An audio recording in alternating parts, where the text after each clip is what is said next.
आइए आज एक ऐसी अंतरिक्ष यात्रा पर चलते हैं जो सच में आपके रोंगटे खड़े कर देगी। आज के इस सफर में हम मिलकर अपने सोलर सिस्टम के दूसरे सबसे बड़े और बिना किसी शक के सबसे लुभावने ग्रह को गहराई से एक्सप्लोर करने जा रहे हैं, यानी शनि ग्रह, जिसे हम सैटर्न भी कहते हैं। तो कुर्सी की पेटी बांध लीजिए, क्योंकि ये सफर बहुत ही शानदार होने वाला है। अब सोचिए, आखिर सैटर्न को हमारे पूरे सोलर सिस्टम का सबसे खूबसूरत ग्रह क्यों माना जाता है? पहली नज़र में ही हमारा ध्यान इसके चारों ओर मौजूद उन शानदार छल्लों यानी इसके रिंग्स पर चला जाता है। बिल्कुल सही, यही वो रिंग्स हैं जो इसे इतना खास बनाते हैं और इन्हें देखकर ही मन में एक गहरा आश्चर्य पैदा होता है।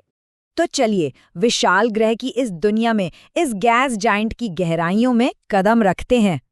शुरुआत इसके नाम से करते हैं। क्या आपको पता है सैटर्न का नाम आखिर आया कहाँ से? अगर हम इतिहास के पन्नों को पलटे तो पता चलता है कि इसका नाम कृषि के प्राचीन रोमन देवता सैटर्न के नाम पर रखा गया है।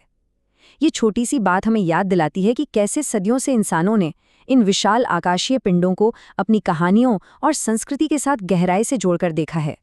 अब यहाँ एक बहुत ही कमाल का विरोधाभास है, एक पैराडॉक्स। सैटर्न हमारे सोलर सिस्टम का दूसरा सबसे बड़ा ग्रह है, लेकिन ये सबसे हल्का ग्रह भी है। जी हाँ, बिल्कुल सही सुना आपने। इसका आकार इतना विशाल है, फिर भी ये सबसे हल्का है। ऐसा इसलिए क्योंकि इसमें हमारी पृथ्वी की तरह कोई ठोस जमीन नहीं है। ये पूरी तरह से गैसों से बना है, मुख्य रूप से हाइड्रोजन और हीलियम। इसका घनत्व यानी डेंसिटी इतनी कम है कि अगर ब्रह्मांड में कोई बहुत बड़ा पानी का टब होना तो सैटर्न उसमें आसानी से तैरने लगेगा। जाहिर है, पूरी तरह गैस से बने होने के कारण यहाँ इंसानों का सर्वाइव करना एकदम नामुमकिन है।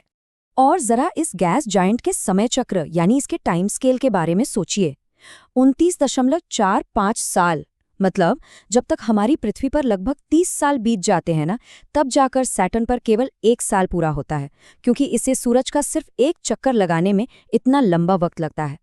ये आंकड़ा हमें एहसास कराता है कि ब्रह्मांड का ये हिस्सा कितने अलग पैमाने पर काम करता है। विशाल हेक्सागोन तूफान सैटर्न सिर्फ दूर से ही शांत और खूबसूरत नहीं है, अब हम इसके बिल्कुल ऊपरी हिस्से पर मौजूद एक खतरनाक रहस्य की तरफ बढ़ रहे हैं। सैटर्न के बिल्कुल टॉप पर यानी इसके उत्तरी ध्रुव पर एक लगातार घूमता हुआ हेक्सागोन यानी 6 कोनों वाले आकार का एक भयंकर तूफान है। और इसका साइज, सच बताऊं तो ये होश उड़ा देने वाला है। ये तूफान इतना विशाल है कि इसके अंदर हमारी पृथ्वी जैसी 2 पृथ्वियां एक साथ अगल बगल समा सकती हैं। कल्पना कीजिए, 2 पृथ्वी से भी बड़ा एक इकलौता तूफान जो वहां लगातार हमेशा घूमता रहता है। शानदार चंद्रमा। चलिए ग्रह के इस खतरनाक वायुमंडल से थोड़ा बाहर निकलते हैं और बात करते हैं इसके अद्भुत आकाशीय पिंडों की, इसके मून्स की। 274, जी हाँ 274, ये कोई मामूली नंबर नहीं है। सैटर्न के चारों ओर फिलहाल इतने ही चंद्रमा घूम रहे हैं। अब इतने सारे मून्स में से जाहिर है कुछ तो बहुत ही खास होंगे, है ना? तो आइए उनमें से कुछ सबसे अनोखे चंद्रमाओं को करीब से देखते हैं।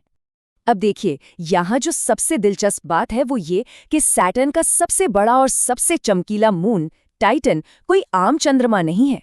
ये इतना विशाल है कि हमारे सोलर सिस्टम के एक पूरे ग्रह यानी बुध ग्रह मर्क्यूरी से भी बड़ा है।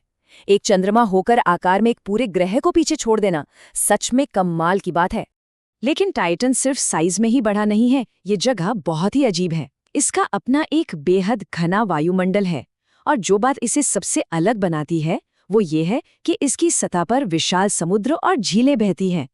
लेकिन रुकिए, ये पानी की झीलें नहीं हैं, ये पूरी तरह से तरल मीथेन से भरी हुई हैं। दूर से देखने में भले ही एक चमकता हुआ खूबसूरत मोती लगे, लेकिन यहाँ जीवन का पनपना पूरी तरह से असंभव है।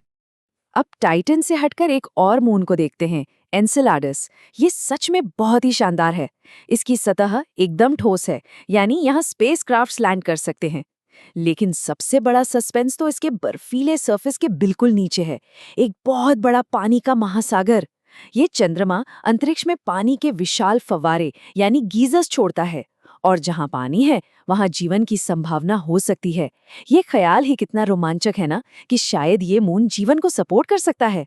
रिंग्स में गोता लगाना, चंद्रमाओं की इस अनोखी दुनिया के बाद आइए अब सैटर्न के सबसे मशहूर हिस्से में चलते हैं।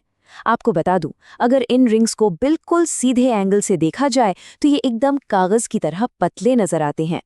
दूर से देखने पर सैटर्न के रिंग्स एक ठोस लाइन या डिस्क जैसे लगते हैं ना, लेकिन जब आप एकदम पास से देखेंगे तो सच्चाई बिल्कुल अलग है। ये रिंग्स असल में अनगिनत छोटे छोटे ठोस बर्फ के कणों, एस्टेरॉइड्स और मिटियोराइड्स के मलबे से बने हैं।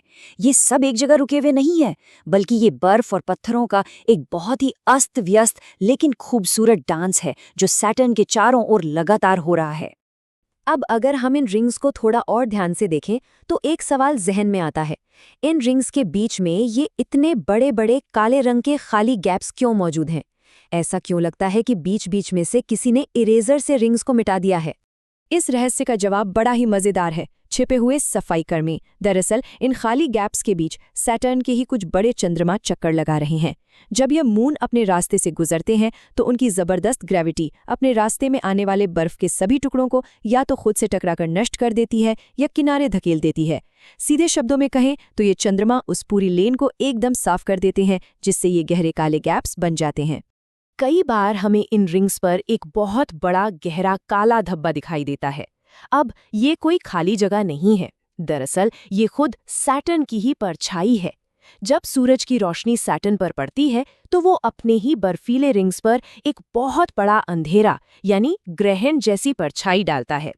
तो वहां बर्फ के कण तो हैं, बस उन पर छाया पड़ी हुई है। रिंग्स की उत्पत्ति। तो अब सवाल उठता है कि इतने खूबसूरत रिंग्स आखिर बने कैसे? इसके पीछे एक बहुत ही हिंसक और प्राचीन इतिहास छिपा है। इसे समझने के लिए जो सबसे क्रूशल पॉइंट है ना, वो है रॉश पॉइंट। रॉश पॉइंट को समझना, फिजिक्स का ये कॉन्सेप्ट हमें बताता है कि एक विशाल ग्रह की ग्रेविटी आखिर क्या कर सकती है। ये एक ऐसी मिनिमम दूरी, एक ऐसी अदृश्य सीमा है जिसे अगर कोई भी बड़ा आकाशीय पिंड या चंद्रमा पार करके किसी बड़े ग्रह के बहुत करीब आ जाता है तो उस ग्रह की भयंकर ग्रेविटी उसे पूरी तरह से चीर कर रख देती है, उसके टुकड़े टुकड़े कर देती है। और सैटर्न के साथ बिल्कुल यही हुआ था। करोड़ों साल पहले सैटर्न का अपना एक बहुत बड़ा चंद्रमा था जो पूरी तरह ठोस बर्फ से बना था। फिर एक दिन वो चंद्रमा सैटर्न के बहुत करीब आ गया। जैसे ही उसने उस अदृश्य रोश पॉइंट को पार किया, सैटर्न की जबरदस्त ग्रेविटी ने उस पूरे बर्फीले मून को पलक झपकते ही चकनाचूर कर दिया। लेकिन वो मलबा कहीं गायब नहीं हुआ, वो सैटर्न के चारों ओर चक्कर लगाता रहा और उसी भारी तबाही के मलबे से जन्म हुआ इन बेहद खूबसूरत और शानदार रिंग्स का। विनाश से सुंदरता निकली। इन सब रहस्यों को जानने और इस अद्भुत सुंदरता को समझने के बाद एक सवाल तो मन में जरूर आता है, क्या इंसान कभी किसी स्पेसक्राफ्ट में बैठकर अपनी आंखों से इस सुंदरता को साक्षात देख पाएगा? आज हम शक्तिशाली टेलीस्कोप से जो देखते हैं वो भी रोंगटे खड़े कर देने वाला होता है, लेकिन क्या भविष्य में अंतरिक्ष की हमारी खोज हमें वहां तक ले जा पाएगी? ये सवाल यकीनन एक नई उत्सुकता जगाता है। ब्रह्मांड के इन रहस्यों को एक्सप्लोर करना सच में कभी न खत्म होने वाला एक बेहद रोमांचक सफर है।